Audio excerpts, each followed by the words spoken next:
What's up, guys? Welcome back to Newswave. So the other day, there was news that broke that Sony had been hacked and there was a bunch of information that was stolen and was attempted a full ransom and all of this.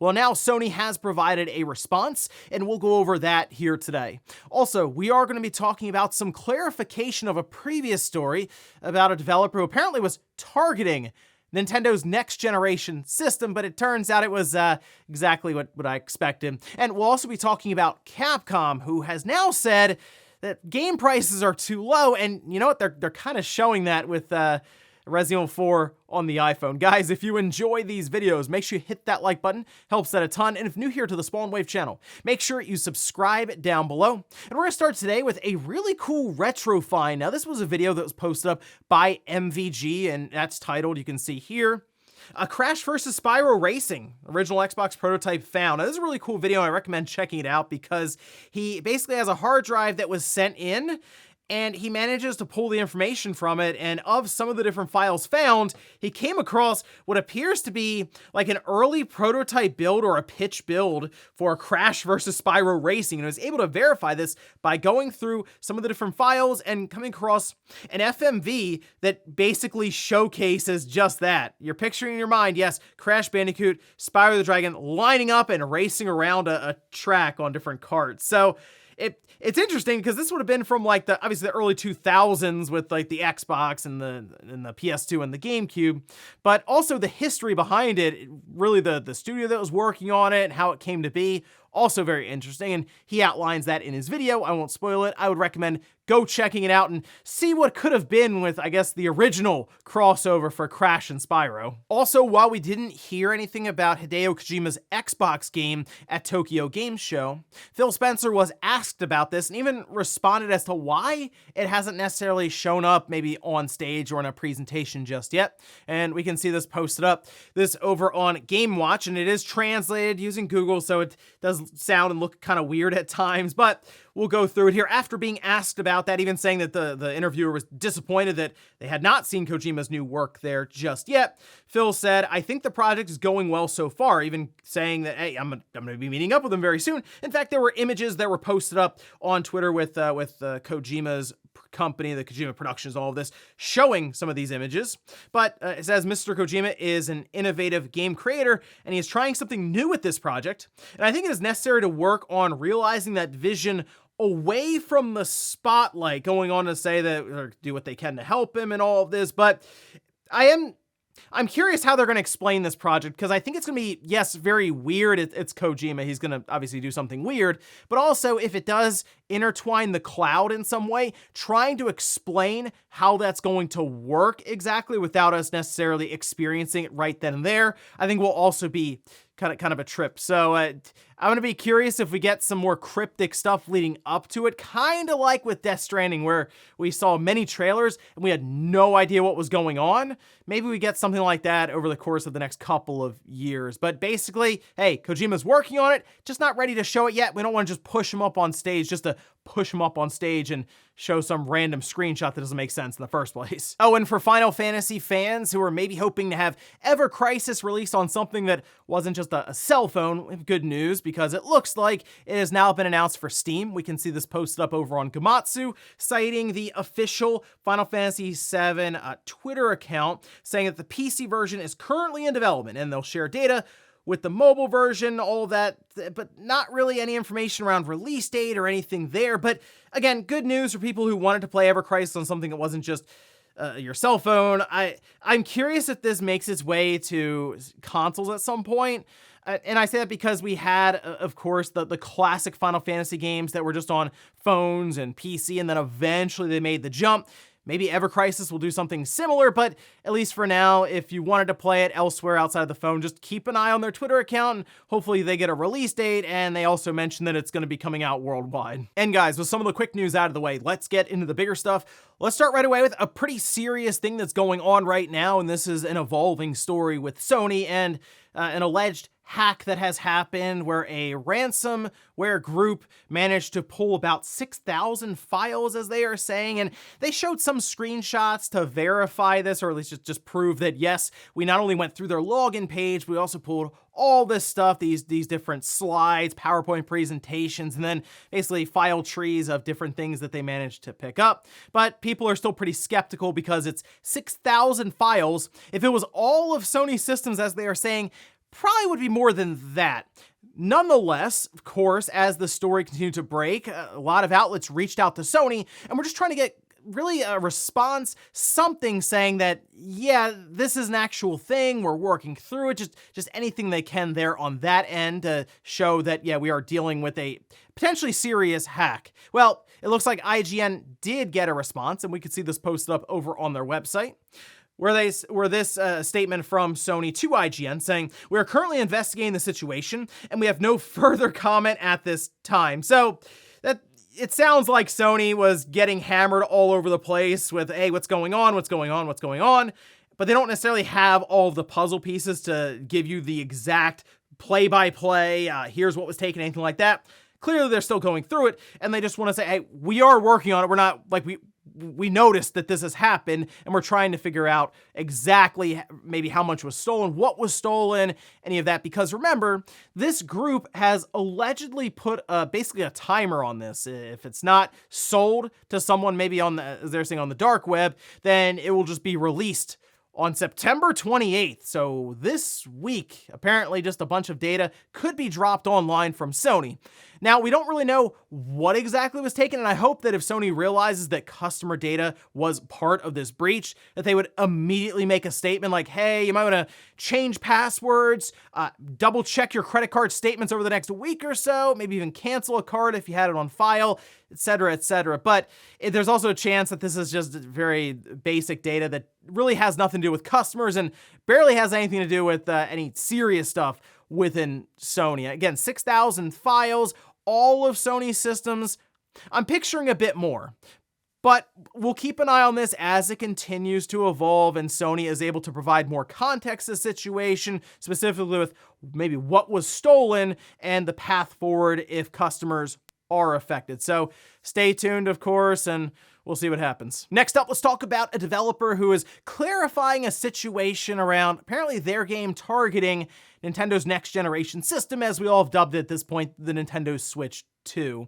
Now, what had happened was they basically had a release that said that they were working on a game called Freakin' Dinner, and it was going to be on the Switch as well as Nintendo's next system, and that prompted some intrigue, obviously, on social media, forums, some outlets and stuff like, oh wow, this developer has said that they're working on Nintendo's next system for this game, and skepticism obviously creeped in because if I'm an indie developer, I'm going to say my game is going to be on the next system because you will get some interest, you'll get some headlines out of it and all that. And of course, the idea is to bring attention to your game in a sea of entertainment at this point. But we can see this posted up over on Twitter, where Neon Doctrine says, "Hello everyone, especially games media. One of our dear developers, Celery Emblem, made a joke about bringing our title, Tamarindo's Freakin' Dinner, to Switch 2 in an interview, and some of you seem to have gotten way too excited. While I would love to say it's true, it isn't. Following up saying it was a joke. We know as much about the Switch 2 as you do, and would strongly advise you to double check your sources before getting so excited in the future. P.S. Nintendo, please don't sue Jacob. He's a very nice man."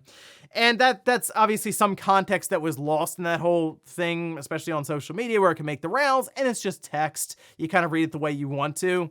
In that case, I guess they're like, oh yeah, we're making it for Switch, and then, someday we'll make it for the Switch 2 as well, and then it just kind of went from there. But I would just left it. I'd be like, yeah, of course, we'll get to that next system someday when we get a development kit. Again, the name of the game here is just getting exposure for your title, but yeah, that's also something that's going to be happening with the Switch 2, as I've mentioned time and time again. There's a lot of anticipation and a lot of built-up excitement, I feel like, for this next system. And whenever Nintendo does announce that there's going to be a lot of press, again, a lot of excitement online, and it's just kind of building up to that point where any little mention or potential job listing or anything is getting a lot of people's interest. So here's hoping we get some info from Nintendo sooner rather than later, but I still think we're going to be looking to hear from Nintendo in that first quarter of 2024. I don't think we're hearing anything about this new system in 2023, but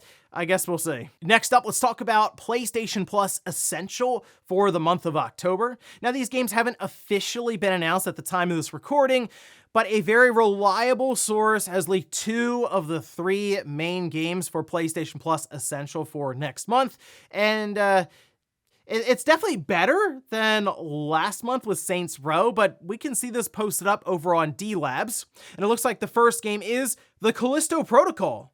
You know, it's not bad, actually, to have Callisto Protocol going, although we just heard about some issues at Striking Distance Studios with Glenn Schofield leaving. So I guess in this case, they're trying to make up for some of the lost expected revenue as the game has not sold up to those expectations. Of course, it also costs a lot of money for the game, so yeah, them hoping for $5 million isn't too surprising necessarily, and I guess the check from Sony at least would help somewhat. The other one being Farming Simulator 22. Now, I'm not really into Farming Simulator games, but I will admit I have seen people mention it, and apparently these are pretty popular, so all right, there you go. But I think the Callisto Protocol is definitely worth a download here, and I don't know if we'll get a follow-up to it. It's kind of set up for it, but then we had like the follow-up DLC. Even so, I do wonder if Striking Distance is going to do something maybe a bit different than just trying to basically do Dead Space again, a spiritual successor to it. And I know, obviously, Glenn Schofield and the people at the top of that studio had a previous experience making a horror game like that, but maybe try something a bit different and it can work out maybe a bit better for you. But hey, the Callisto Protocol coming up, I guess, in October. There's still one other game missing, so we'll see when Sony makes that official announcement. And of course, don't forget, you should probably claim Saints Row before that goes away next month. You definitely want to make sure you have that one in your library. And in our last bit of news,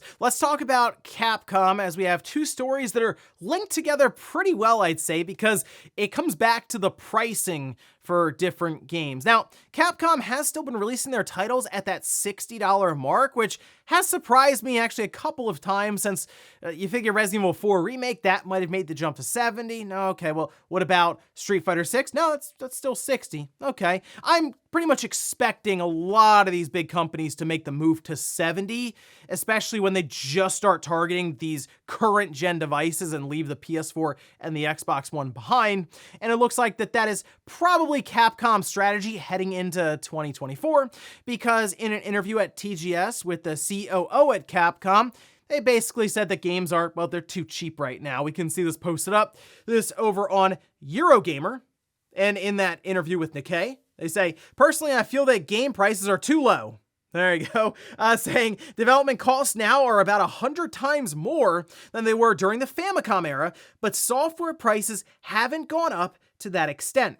There's also a need to raise wages in order to attract talent, seeing as wages are rising in the industry as a whole. I think raising unit prices is a healthy business model.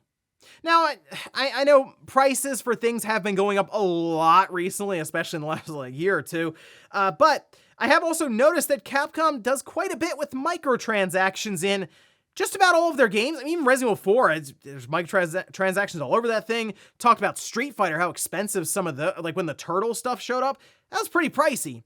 But now we see, even on the mobile side of things, Capcom's not letting up, because it appears that Resident Evil 4 Remake on the iPhone 15 is going to be $60. This we can see through way of screenshot over on VGC, where they have Resident Evil 4 with bonus coming in after conversion right at $60. And then I just mentioned all those microtransactions, all the weapon upgrade tickets, and yeah, plenty of those to pick from. And then, of course, the DLC pack. Now, I believe that the Resident Evil Village is coming to iOS. That's October 30th. I think we're still waiting for the RE4 release date. We just have some of the pricing here. And it is interesting. I mean, it's interesting in the fact that Resident Evil 4 is just releasing on a cell phone. It's still, yeah, pretty surprising. But like Assassin's Creed Mirage, that's going to the iPhone early 2024. I'm curious if Ubisoft follows suit and have that be like full price at, what is it, $50, I think, because that's like more of a budget style pricing for Assassin's Creed Mirage. But hey, Capcom just said, yeah, we believe game prices are too cheap right now. They're also then just going right to the cell phone market with a game that's $60. And we've seen how even like Mario Run, when that showed up for $10, it wasn't a great decision for Nintendo. They realized it because they had a ton of people downloading the demo and not nearly enough conversions over to the full price thing. And I think the same thing's going to happen here because Resident Evil 4 Remake does have a demo, and I have a feeling the conversion rate is going to be really, really low.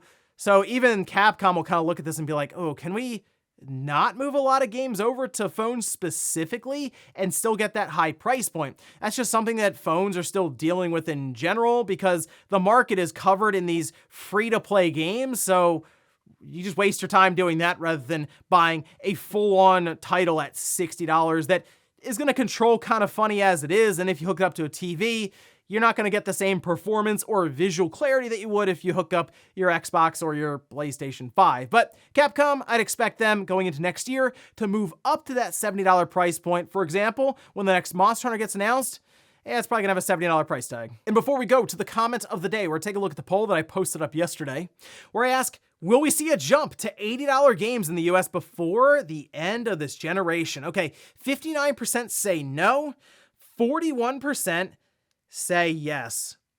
I actually would not be surprised if the price of games goes up again before the end of this generation in 2028. And it might sound weird because you're thinking, well, they're just going to raise the price mid-generation. You have to wait till the next generation to do that, right? Well, the Switch didn't. Nintendo just said, hey, Zelda's $70. And then it broke records. And that was kind of the end of that. Even Mortal Kombat 1 on the Switch, it's $70. And I think other games will do the same thing. And then when the next generation kicks off for Nintendo, all these different companies will just move everything to 70 there, and that'll be it, right? I still think it's very possible for some of these games, especially from Sony, who had no problem setting that market in the first place at 70, alongside of other third parties, to just go, yeah, we're moving up to 80 because these games are just incredibly expensive. But we'll see. It wouldn't shock me at this point with how prices are moving. Inflation appears to have just completely eaten up that $10 increase from 60 to 70 already. And these games aren't getting any cheaper to make. So something is going to have to give at some point. Either game budgets get reeled in, which means you're not going to see some of the expansive titles with the graphical fidelity and all this, or game prices just have to go up again. So we'll see if these companies decide to push up again to 80 or try to figure out more and more creative ways to get all these microtransactions into full-price games. And we'll finish up with the comment of the day as you're seeing here.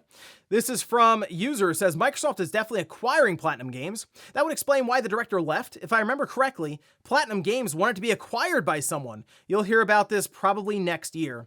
Well, Platinum gave off a lot of signals that they wanted someone to buy them. At one point, they were basically like, oh, maybe, who knows, maybe Microsoft could come in at some point. We're still open to working with you, Microsoft. Just swing on by. We'll have a nice talk.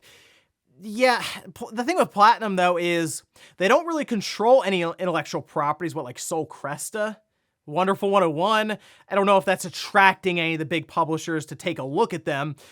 But they do have talent, and that is a big thing right now. And in Microsoft's case, it's a Japanese developer, right, that could help them when it comes to trying to produce more and more of these Japanese games that could maybe give them a better foothold in Japan. But there's also that Tencent involvement that still is like leaving a lot of that up in the air, especially with Project GG, that who knows what's going on with that after Hideki Kamiya left. So a lot of questions still around Platinum. And of course, Microsoft still needs to wrap up their Activision Blizzard acquisition. Once they get through that, then I'm sure, don't worry, more and more acquisition talks will probably start up in 2024. And wouldn't shock me if Platinum Games came up more than once. And ladies and gentlemen, that's going to do it here for Newswave. If you enjoyed this video, guys, hit that like button. If not, hit the dislike. Leave comments down below about everything we talked about here. Today was the developer clarifying the situation around the Switch 2 that got a bit out of control. And then also, what about Sony responding to their security breach? Do you think anything serious was taken? And then Capcom saying that games are too cheap and them attempting a $60 game on the iPhone. Thanks guys for watching, and I'll see you next time.